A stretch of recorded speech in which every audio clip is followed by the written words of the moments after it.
What's up guys, welcome to my YouTube channel. In today's tutorial we are looking at this great movie poster that you are seeing here. So without wasting my time, let's jump straight into the video. And yes, don't forget to subscribe to my YouTube channel, like all the videos and share the videos as well. So guys, let's open the main folder and pull the scroll bar to the down part. So as you can see, we have Unported. Before we turn on, you should turn off the visibility of the screenshot. Okay, so as you can see, we have this white layer here, which is the background, the first background. So what I did next was to add texture background to it, which is this particular image. So to get that one, and yes, I will leave all the stock images that I use in this photo manipulation. So go to the description box and you get all the stock images that I used. So click on file and go to place embedded. Select the image and place on top of your add-on. So this is how I did it. So after that, I went to the height to extend it. Okay, so this is what I got.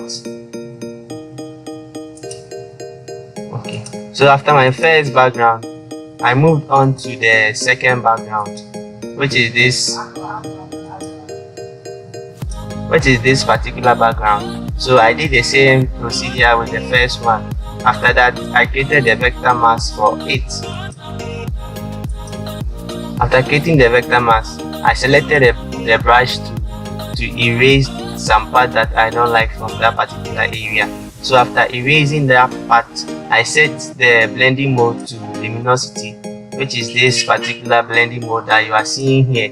So after setting the blending mode to luminosity, what I did next is to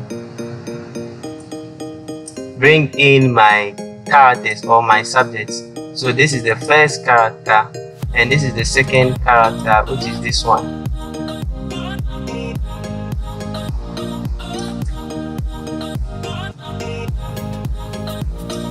And this is the third character, which is this particular lady. So what I did next was to create a list this ellipse tool and convert it to Gaussian blur. So as you can see, when I activate the filters, this is what you get. So to do such thing, what you have to do is to create a new layer. For example, create a new layer, select the ellipse tool and draw any shape that you like.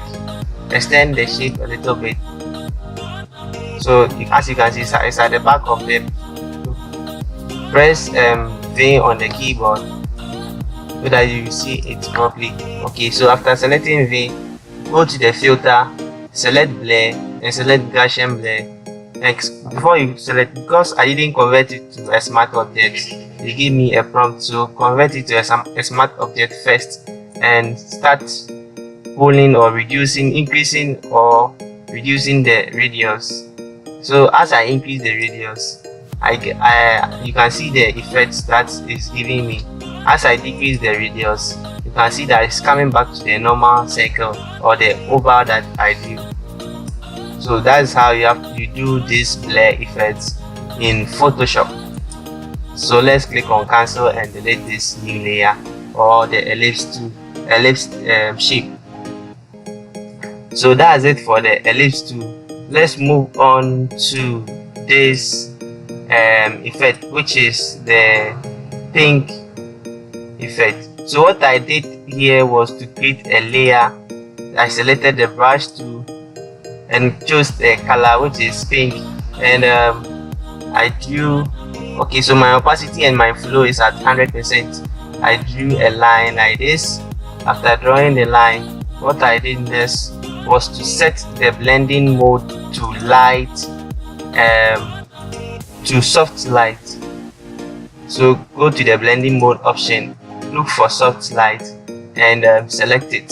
So as you can see, it blends with the subject totally. So after blending it with the subject, what you have to do next is to grip the light, the pink shadow So what you have to do is to right click the layer, like right click on the layer, select create the creeping mask, and it will creep it to the original image or the subject.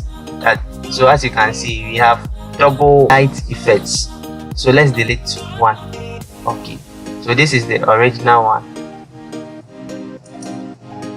Let's move. So that's what I did to the other ones. So let's move on and activate the visibility of the other ones.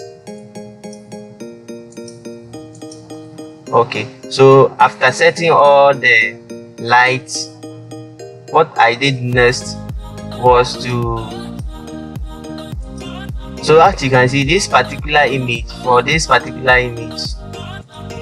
the blending mode was, I set the blending mode to overlay, because when I selected the soft light, it didn't tally with, okay, let's see, the soft light, it like is too small, you can't see the light effects of that particular image. So what I did was to select overlay so that you can see the visibility of the light that I drew right over there, so that you get the quality of what you are looking for.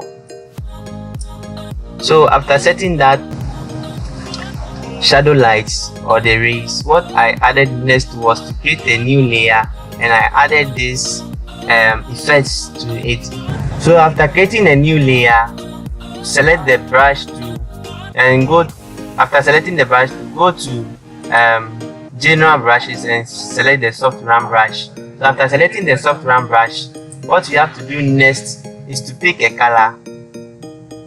So I chose red for the first time, and I painted over this particular area, and the second color that I chose was the yellow color, and I painted over this particular area. So after selecting after painting the places that I want, I moved on to I did was to go to the blending mode option and set the mode to screen.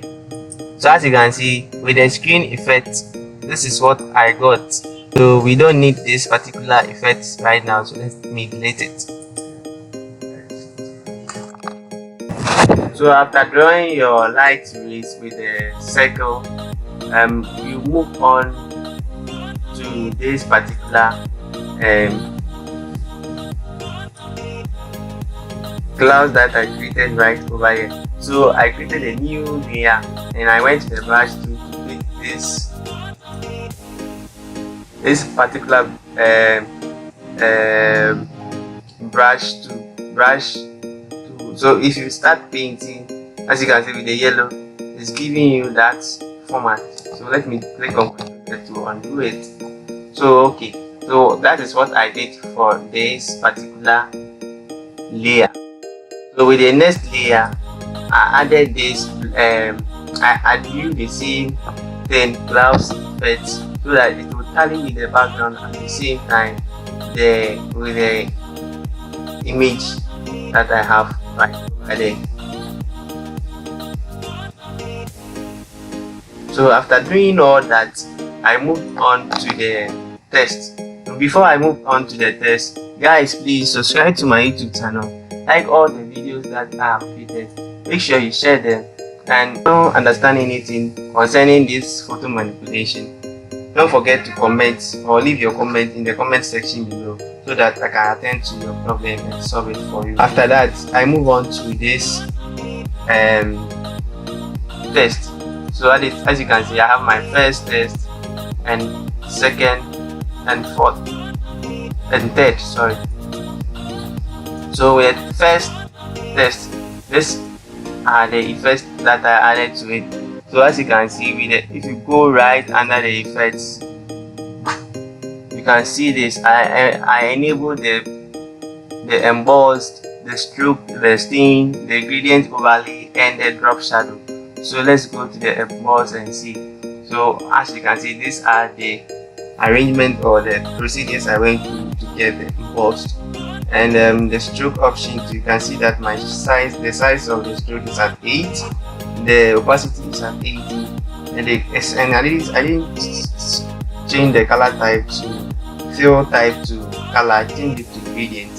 So this is the gradient that I have right over here. So let's click on cancel.